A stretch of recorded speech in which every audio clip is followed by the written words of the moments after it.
So let me ask you again, how many people in this room feel like they are courageous? Pro tip, everybody raise your hand. Our next speaker is a solo practitioner with her own federal immigration practice here in New Jersey. She herself is a first-generation immigrant who understands the complexities of the process. And to her credit, she's able to use this knowledge to understand her clients and meet their needs. She is a recipient of the prestigious Who's Who in America Award in 2023 and has been written about in many noticeable media outlets.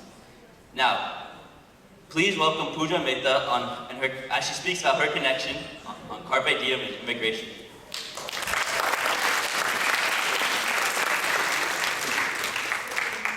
Thank you, Shreyas. Thank you, Robbinsville High School. All right. I said thank you, Robbinsville High School. How's everybody doing today? All right. I can't see anybody, so I'm gonna say that everybody is having a wonderful time right now. Okay, so my name is Pooja Mehta. I am an immigration attorney here in New Jersey. I have a federal practice which allows me to help people all across the United States. So if there's something that I know about, it's about immigration and Carpe Diem. Carpe Diem, seize the day, is your story of courage. So let's get to know a little bit about each other. Can you, by raising your hands, show me how many people in this room feel like they have a little bit of courage? Yeah. Definitely that guy. Okay. Okay, let's get to know a little bit more about each other. So how many people in this room have had a disagreement with their parents and they've had to fight about something? And I don't mean a fist fight, I mean a verbal discussion, laying out pros and cons about your opinions. I think everybody's hands need to go up, including myself, right?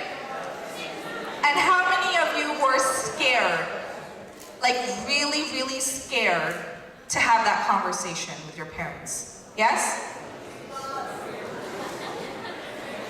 And can I get one person, because we don't have a lot of time, but can I get one person to stand up and tell me, why did you do it anyways?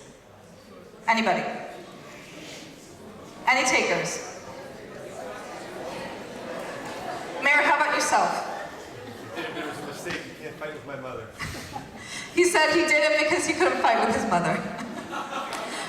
And my question to all of you is, would you do it again?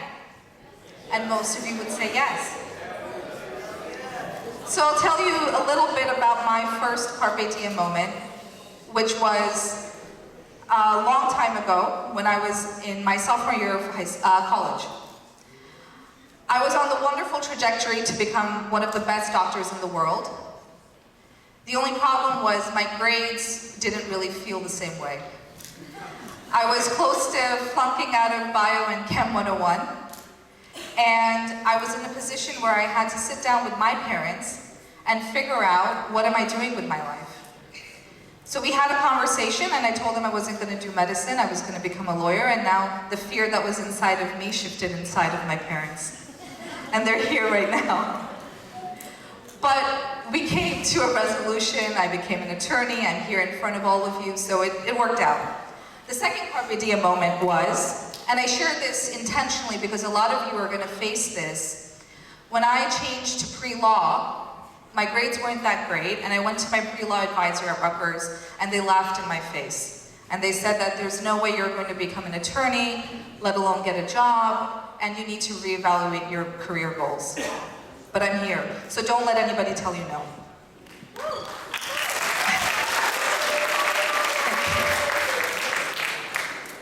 And so to that, we talk about Carpe Diem, but we can't talk about Carpe Diem until we understand fear. And fear is the thief of time.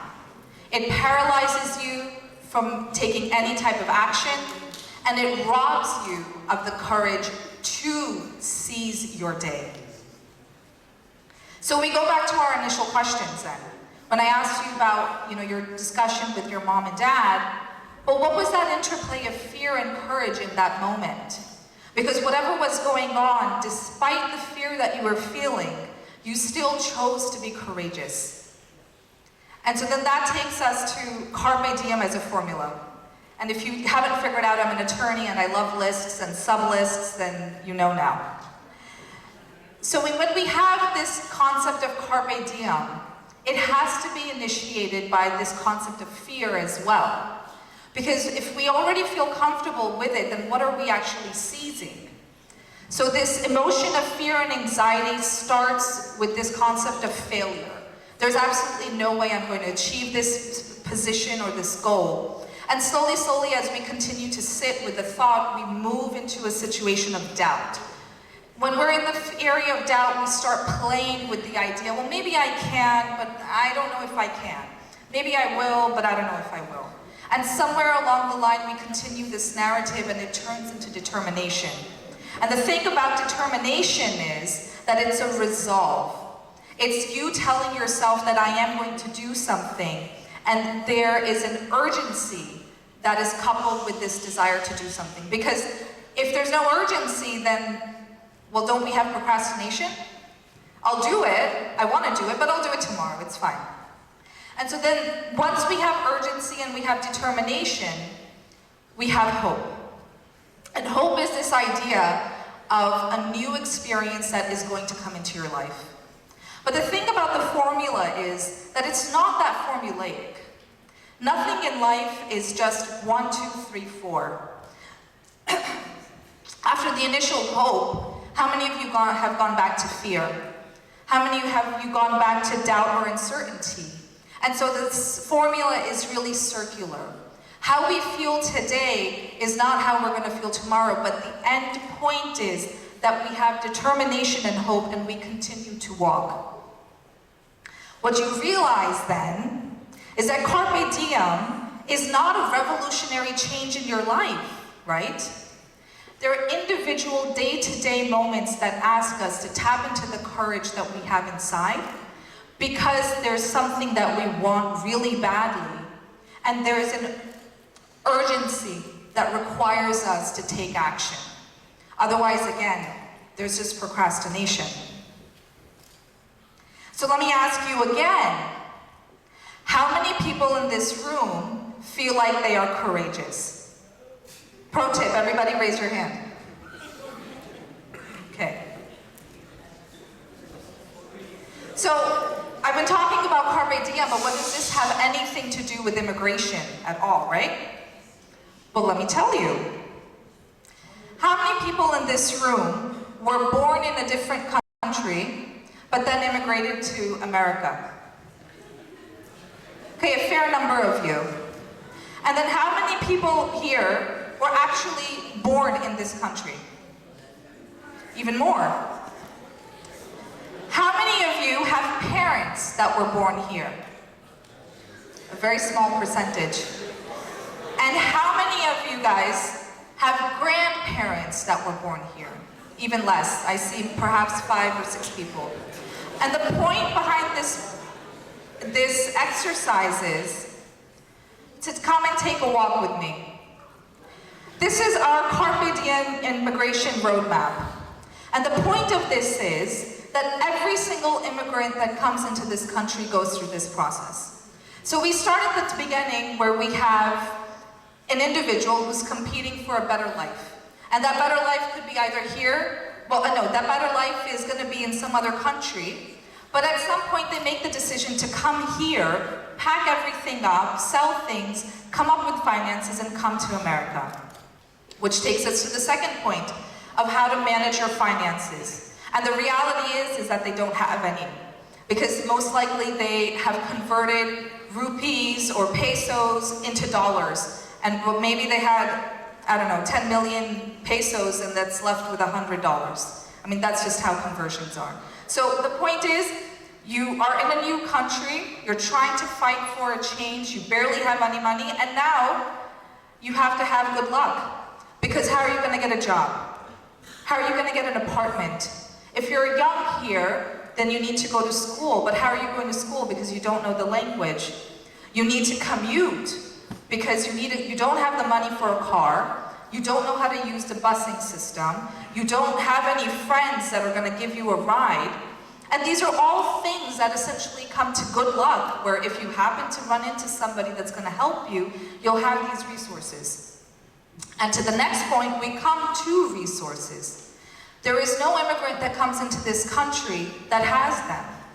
They develop over time as they come here and develop family ties, friendships, and relationships with people to allow them to have those resources. And then once again, at the end of every 6 months, every 12 months, every quarter, the immigrant is sitting there and asking them, what am I doing?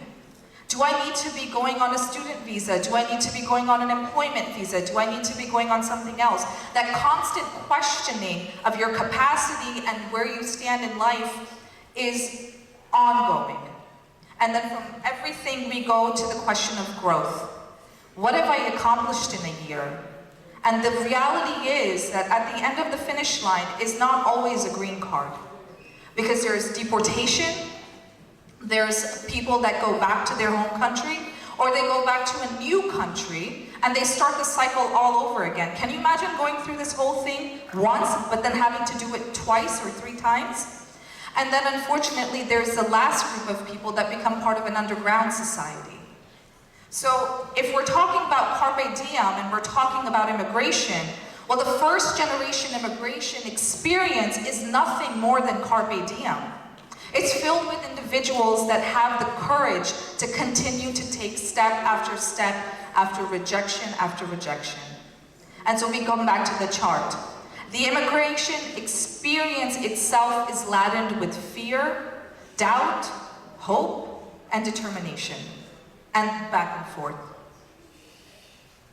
So very quickly, I want to go through some examples of courage. So we have a client, Kay Desai. She was in her 50s. She decided to get married. Her husband wouldn't file her paperwork for her. She eventually came to us, and that son of a gun, during the interview, lied. He said that the wife was conspiring with me, the attorney, and we were playing games with him, we were manipulating him, and he withdrew the application during the interview. Kay Desai's moment of courage was when she decided not to go back to her home country and to stop becoming a victim and to file a case on Violence Against Women's Act. And so right now she's been able to be reunited with her children that she hadn't seen in almost 5 years, and she's on her pathway to a green card. As Patel was a very young woman at the age of 22, got married in her village, and arranged marriages were common. And unfortunately for her, she never had the opportunity to speak with her husband on their own time. Everybody was there and the moments were really short. So when she came here, she realized that her husband was mentally handicapped.